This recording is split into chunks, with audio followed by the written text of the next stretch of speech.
City hero ഷൊർണൂരിലൂടെ ഇനി നിങ്ങളുടെ സ്വപ്നവും യാഥാർത്ഥ്യമാക്കാം. സെയിൽസ് ആൻഡ് സർവീസിനോടൊപ്പം സ്പെയർ പാർട്സും ലഭ്യമാണ്.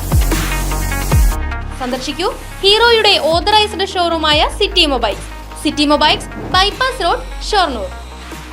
വൈദ്യുതി നിരക്ക് വർധനവിൽ പ്രതിഷേധിച്ച് ചേലക്കരയിൽ മണ്ഡലം കോൺഗ്രസ് കമ്മിറ്റികളുടെ നേതൃത്വത്തിൽ പന്തം കൊളുത്തി പ്രകടനം നടത്തി.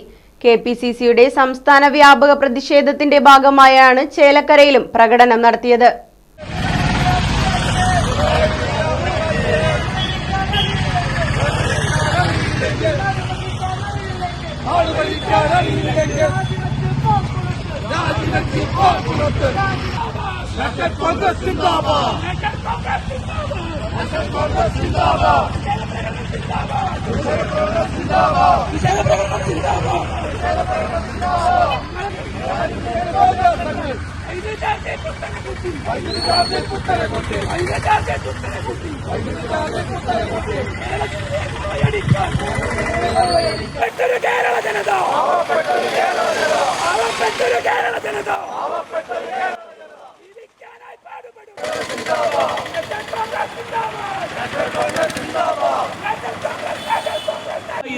പൈസയ്ക്ക് വൈദ്യുതി മേടിക്കാൻ വേണ്ടി 25 വർഷത്തേക്ക് കരാറുണ്ടാക്കി.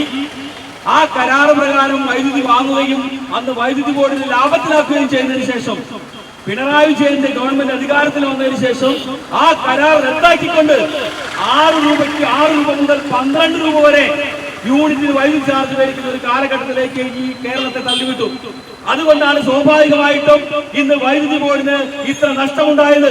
ആ നഷ്ടം മുഴുവൻ പാവപ്പെട്ട ജനങ്ങളുടെ മേലിൽ അടിച്ചേൽപ്പിച്ചുകൊണ്ട് മുന്നോട്ട് പോകുന്ന പിണറായി വിജയന്റെ നേതൃത്വത്തിലുള്ള ഗവൺമെന്റിനെതിരെ ശക്തമായ പ്രതിഷേധങ്ങളുമായി ഐക്യ ജനാധിപത്യ മുന്നണി കോൺഗ്രസിന്റെ നേതൃത്വത്തിൽ വരും നാളുകളിൽ ശക്തമായ പ്രതിഷേധങ്ങൾ ഉണ്ടാകുമെന്ന് സൂചിപ്പിച്ചുകൊണ്ട് ലക്ഷക്കണക്കിന് വരുന്ന സാധാരണക്കാരെ ബാധിക്കുന്ന ഒരു വിഷയമാണ് ഇലക്ട്രിസിറ്റി ചാർജ് വർധനവ് എന്ന് പറയുമ്പോൾ. അതെല്ലാം ചിലപ്പോൾ ചെയ്യേണ്ടി വരാറുള്ളത്. പക്ഷേ ഇവിടെ ഒരു കാര്യം ഓർക്കേണ്ടതാണ്.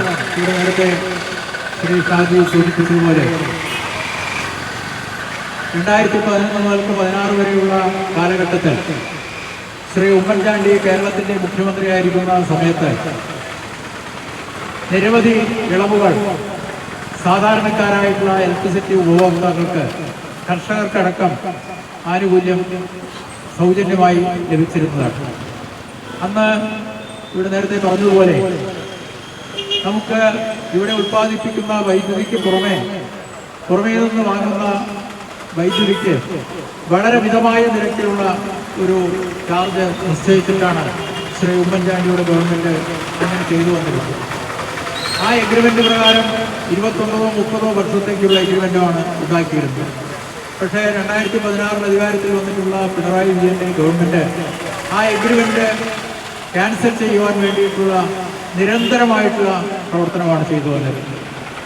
പലതരത്തിലുള്ള സാങ്കേതിക പ്രശ്നങ്ങളും നിയമപ്രശ്നങ്ങളും ഒക്കെ ഉള്ളതുകൊണ്ട് അതിപ്പോഴാണ് ആ കരാർ, കുറച്ച് മാസങ്ങൾക്ക് മുമ്പെയാണ് ആ കരാർ റദ്ദാക്കാൻ കഴിഞ്ഞത്. ആ കരാർ റദ്ദാക്കിയപ്പോൾ വലിയ വ്യത്യാസമാണ്. പുറമേ നിന്ന് വാങ്ങുന്ന വൈദ്യുതിക്ക് വളരെയധികം കോടിക്കണക്കിന് രൂപയുടെ വ്യത്യാസമാണ് വന്നിട്ടുള്ളത്. ആ അധിക ബാധ്യത ജനങ്ങളുടെ തലയിൽ കെട്ടിവെക്കുകയാണ് ഇപ്പോൾ ചെയ്തിട്ടുള്ളത്. അപ്പോൾ ഈ സന്ദർഭത്തിൽ നമ്മൾ ചോദിക്കുന്നത്, കേരളത്തിലെ പ്രതിപക്ഷ പാർട്ടികൾ UDFിൻ്റെ നേതൃത്വത്തിൽ, അതുപോലെ തന്നെ കോൺഗ്രസ് പാർട്ടിയുടെ നേതൃത്വത്തിലുള്ള നമ്മൾ ചോദിക്കുന്നത്, എന്ത് കാര്യത്തിന് വേണ്ടിയിട്ടാണ് ആ കുറഞ്ഞ വിലയ്ക്ക് പുറമേ നിന്ന് വൈദ്യുതി കിട്ടിയിരുന്നത്? ആ കരാർ അതിന് ഇനിയും വർഷങ്ങളോളം ബാക്കി നിൽക്കുമ്പോൾ ആ കരാർ എന്തിനു വേണ്ടിയിട്ടാണ് ക്യാൻസൽ ചെയ്യുന്നത്? ആ ക്യാൻസൽ ചെയ്തതിൻ്റെ ഫലമായിട്ടാണ് കൂടുതൽ തുക കൊടുത്ത് വൈദ്യുതി വാങ്ങേണ്ട ഒരു സാഹചര്യം കേരളത്തിൽ ഉണ്ടായിട്ടുള്ളത്. കേന്ദ്ര സംസ്ഥാന സർക്കാരുകളുടെ സാമ്പത്തിക നയങ്ങളും തൊഴിലാളിസ്ഥിതികളും നിത്യോപയോഗ സാധനങ്ങളുടെ വിലവർദ്ധന കൊണ്ട് ശ്വാസം മുട്ടുന്ന സാധാരണ ജനങ്ങളെ അവരുടെ ഭാരം ഒന്നുകൂടി വർദ്ധിപ്പിക്കുന്ന രീതിയിലുള്ള ഒരു വലിയ തെറ്റായ നയമാണ് തൊഴിലാളി വർഗ ഗവൺമെൻറ് എന്ന് പറയുന്ന ഇടതുപക്ഷ മുന്നണി ഗവൺമെൻറ് റദ്ദാക്കിക്കൊണ്ടിരിക്കുന്നത്. തികച്ചും കേരളത്തിലെ ജനങ്ങൾ ഒറ്റക്കെട്ടായി നിന്നുകൊണ്ട് ഈ വർധനവിനെ ഗവൺമെൻറ്റിനെ ചെറുത്ത് തോൽപ്പിക്കും. ഈ വർധനവിൽ നിന്നും ഇടതുപക്ഷ മുന്നണി ഗവൺമെൻറ്റിന് പിന്മാറേണ്ടി വരും എന്ന കാര്യത്തിൽ സംശയമില്ല. ജനകീയമായ ഈ സമരത്തിന് നമുക്ക് എല്ലാവർക്കും കൂട്ടായി മുന്നോട്ട് പോകാമെന്ന് മാത്രം പറഞ്ഞുകൊണ്ട് ഞങ്ങളുടെ വാക്കുകൾ. അത് ഈ സർക്കാരിനുള്ള ഒരു അംഗീകാരമായി അവരെ പിടിച്ചു കെട്ടാൻ കഴിയാത്ത രീതിയിൽ ഈ രാജ്യത്തെ ജനങ്ങളെ കൊള്ളയടിച്ചുകൊണ്ട് ഇനിയും മുന്നോട്ട് പോകും എന്ന് ഇവിടുത്തെ ജനാധിപത്യ വിശ്വാസികളെ ഞങ്ങൾ ബോധ്യപ്പെടുത്തിയിരുന്നു. പക്ഷേ അധികാരത്തിൻ്റെ എല്ലാ മേഖലയും സ്പർശിച്ചുകൊണ്ട് എല്ലാ അധികാര കേന്ദ്രങ്ങളും ഉപയോഗിച്ചുകൊണ്ട് ഈ രാജ്യത്തെ പാവപ്പെട്ട ജനങ്ങളെ തെറ്റിദ്ധരിപ്പിച്ചുകൊണ്ട് ഈ രാജ്യത്തെ തൊഴിലാളി പാർട്ടികളെ തൊഴിലാളികളെ തെറ്റിദ്ധരിപ്പിച്ചുകൊണ്ട് തൊഴിലുറപ്പ് തൊഴിലാളികളെ തെറ്റിദ്ധരിപ്പിച്ചുകൊണ്ട് പെൻഷൻ മേടിക്കുന്ന പാവപ്പെട്ട അമ്മമാരെ ഭീഷണിപ്പെടുത്തിക്കൊണ്ട് വർഗീയ ശക്തികളെ കൂട്ടുപിടിച്ചുകൊണ്ട് കേവലം 12,000 വോട്ടിന് ചേലക്കരയിൽ വിജയിച്ചതിന്റെ സമ്മാനമാണ് ഇപ്പോൾ 28 പൈസ കൂട്ടിക്കൊണ്ട് കേരളത്തിലെ ജനങ്ങൾക്ക് അങ്ങോളം ഇങ്ങോളം ദുരിതത്തിലാഴ്ത്തിക്കൊണ്ട് വീണ്ടും ഇലക്ട്രിസിറ്റി ചാർജ് കൂട്ടിയിരിക്കുന്നത്. ഫർണിച്ചർ വിലയാണോ പ്രശ്നം?